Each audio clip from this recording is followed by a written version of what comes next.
Ce qui est incroyable avec le métier de graphiste, c'est vraiment son côté où il n'y a pas de limite. C'est-à-dire que moi, je suis spécialisé par exemple dans le graphisme 2D, donc sur des plans droits en 2D, à faire des dessins sur un canevas, entre guillemets, comme le ferait un peintre dans la vie réelle.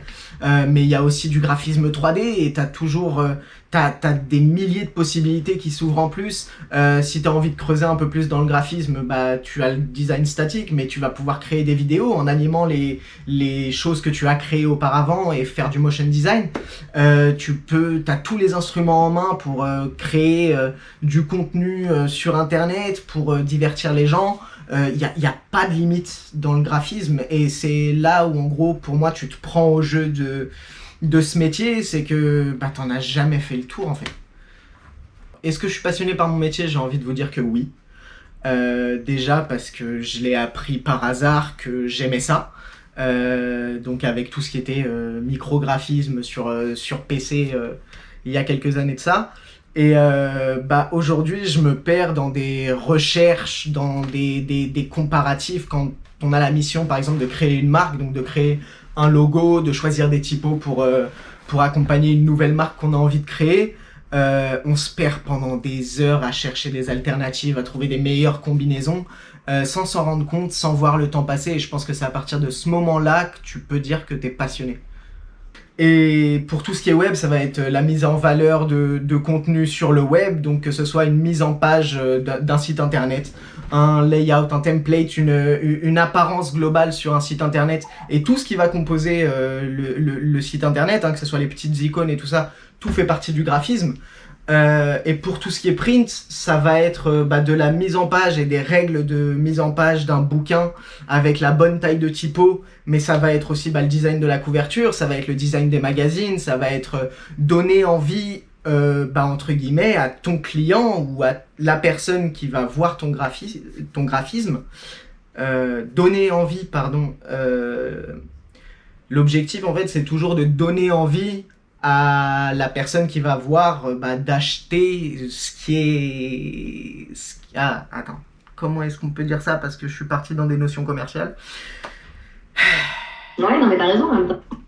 Le graphisme, c'est donner envie d'acheter. Le produit et de donner envie de l'acheter. C'est ça.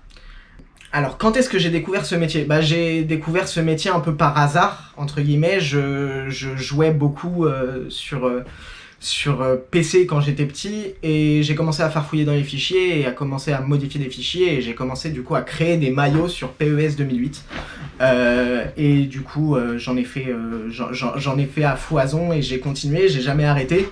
Entre temps j'ai passé mon bac, j'ai commencé des études en droit qui ne m'ont pas convenu et je suis tombé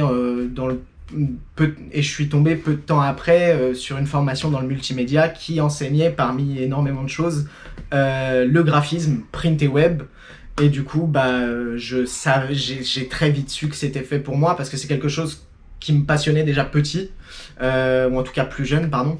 Et j'ai juste jamais arrêté en fait. On m'a donné les outils et j'ai continué de travailler avec. La qualité qu'il faut avoir indéniablement pour être graphiste, c'est avant tout être curieux. Tu vas toujours te renseigner sur les nouvelles façons de faire, les nouveaux logiciels qui sortent.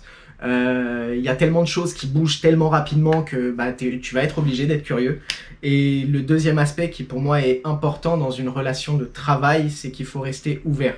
Ouvert dans le sens être toujours réceptif à de nouvelles idées, mais être ouvert à être contredit. C'est-à-dire que tu vas travailler, tu vas mettre ton cœur, ton âme dans ton travail, tu vas avoir un argumentaire béton pour présenter à ton client quelque chose qui est infaillible, et puis le client, d'un revers de la main, il peut juste te dire que non. Deux qualités principales, être curieux et être ouvert, mais aussi être ouvert à la critique. Et c'est quelque chose de très important et qu'il faut intégrer pour profiter de ce métier pleinement. Oui, tout dépend de ta spécialisation encore plus, c'est-à-dire que si tu es spécialisé web, spécialisé print, si tu fais de la 3D, si tu n'en fais pas, tu seras bien payé et tout ça est un curseur dans lequel tu te retrouveras forcément. Ouais. Bah non, pas vraiment. Enfin, je dessinais, mais enfin, ça ressemblait plus à des gribouillages qu'autre chose.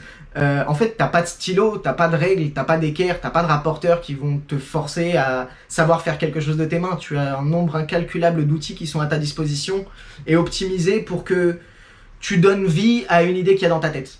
Et tu trouveras forcément une façon de faire. J'ai passé mon bac. J'ai été en droit parce que je voulais être avocat depuis la 5e. Je n'arrêtais pas de dessiner en amphithéâtre. Mes copains m'ont dit tu devrais dessiner et du coup j'ai trouvé une école de multimédia et j'ai commencé le graphisme. Voilà comment je suis arrivé là. Le graphisme est tellement vaste, rien qu'avec la répartition que j'ai dit tout à l'heure entre le web et le print, qu'il y a des opportunités qui sont dédiées pour le web et d'autres pour le print, donc tu trouveras toujours un moyen de retomber sur tes pattes, ouais. J'ai jamais vraiment cherché de travail dans la mesure où j'étais freelance avant de terminer mes études. Donc après, j'ai principalement cherché des projets et des clients et du coup, tu t'investis pour toi-même, pas pour une entreprise. Et les choses se passent beaucoup mieux quand c'est comme ça. Et est-ce qu'on fait appel à moi ou est-ce qu'on m'appelle? Ouais, on m'appelle. J'ai eu 4 ans d'alternance dans le cadre de mes études. J'ai prouvé que j'étais bon dans ce que je faisais. Et les gens ont gardé un très bon souvenir de moi et font appel à moi lorsque, en ayant changé d'entreprise, ils ont la possibilité de faire appel à des prestataires externes. On m'appelle et ça se passe souvent très très bien, ouais.